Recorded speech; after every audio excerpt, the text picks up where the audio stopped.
La guerre de Gog et Magog, c'est la lutte des 70 peuples réunis sous l'influence occidentaux ishmaéliques pour détruire Israël et prendre Jérusalem et en faire capitale universelle du monde, sans juifs bien sûr. Le miracle qui va se produire, et le Malbim qui a vécu il y a 200 ans nous l'a expliqué, c'est que comme le projet officiel c'est de reprendre Jérusalem, au moment où ils croiront qu'ils sont près de l'avoir repris, Ishmaël, on peut lui faire confiance, va s'adresser à Edom et dire: et au fait, une fois qu'on aura Jérusalem, ça sera la ville de l'islam ou la ville de la chrétienté? Et l'autre va dire: oh, j'y avais pas pensé, bon, on n'a qu'à partager, parce que lui c'est l'élan du cœur, c'est le chrétien. Ishmaël veut répondre: mais nous, on ne partage que les corps, on ne coupe que les gens, on ne partage pas. Et donc ils vont s'entretuer. Et finalement, au lieu de terminer le travail qu'ils auront commencé, ils vont s'effondrer aux portes de Jérusalem. Parce que finalement, ils ne se mettront jamais d'accord sur le partage du butin. Avant même de l'avoir, en étant sûrs qu'ils vont l'avoir, ils commenceront à discuter sur l'après-conquête. Ils ne vont pas se mettre d'accord. Et c'est comme ça que Israël va être sauvé in extremis. Mais quoi qu'il en soit, itnagdut zu bechol atzmuta,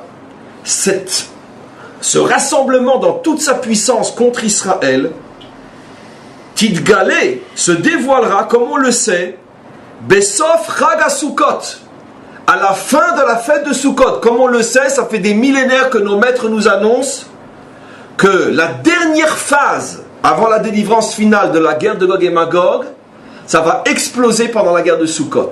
Pourquoi? Parce que bien que le Ta'alir est long et lent, à chaque fois qu'on arrive à la fête de Sukkot, à ce moment-là, c'est un zman, un moment très très très propice à tout d'un coup une déclaration de guerre.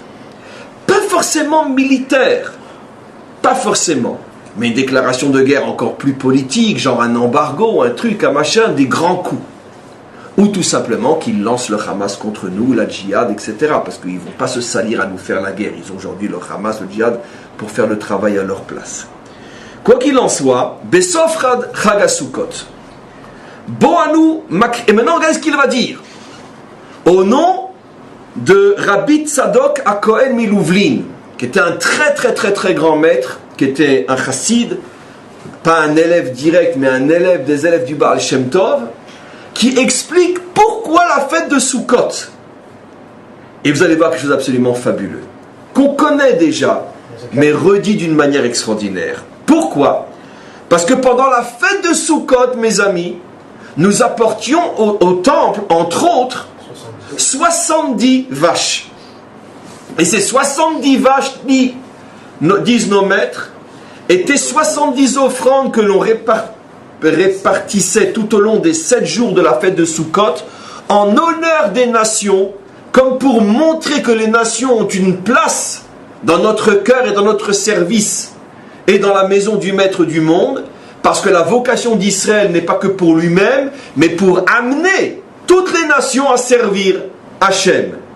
Et donc on apportait ces 70 animaux.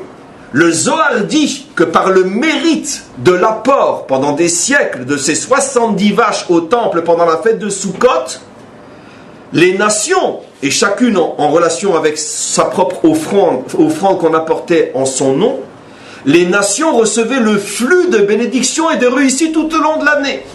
Au point que le Talmud dit que si les nations avaient su ce qu'elles devaient à Israël, d'avoir, sans leur demander leur avis, agi pour leur bien pendant tellement de temps, chaque nation, dit le Talmud, aurait envoyé une légion pour protéger le temple.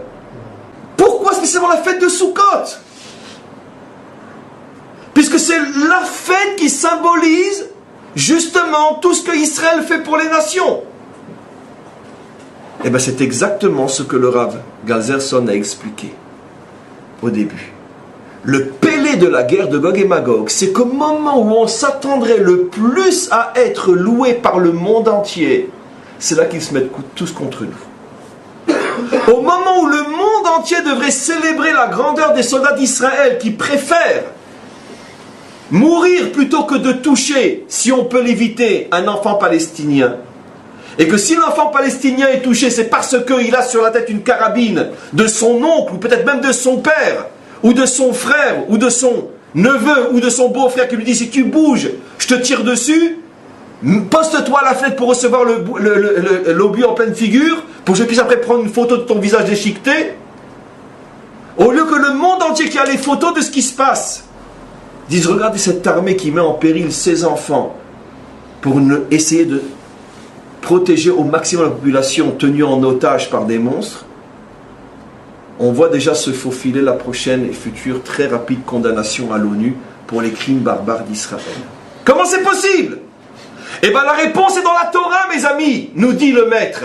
Comment est-il possible que les nations ont choisi la fête de Sukkot, qui est la fête où Israël montre qu'il n'existe que pour les nations? C'est cette fête qu'ils choisissent pour nous attaquer? Comment c'est possible? La réponse est qu'il n'y a pas de réponse. Il n'y a qu'une seule réponse.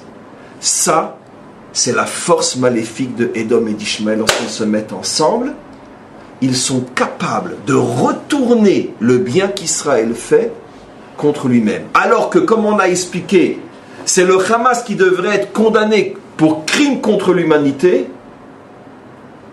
ils veulent nous condamner comme crime contre l'humanité. Comment c'est possible? Parce que Ishmaël et Édom sont ensemble. On accepte 3 cessez-le-feu que eux ne respectent pas.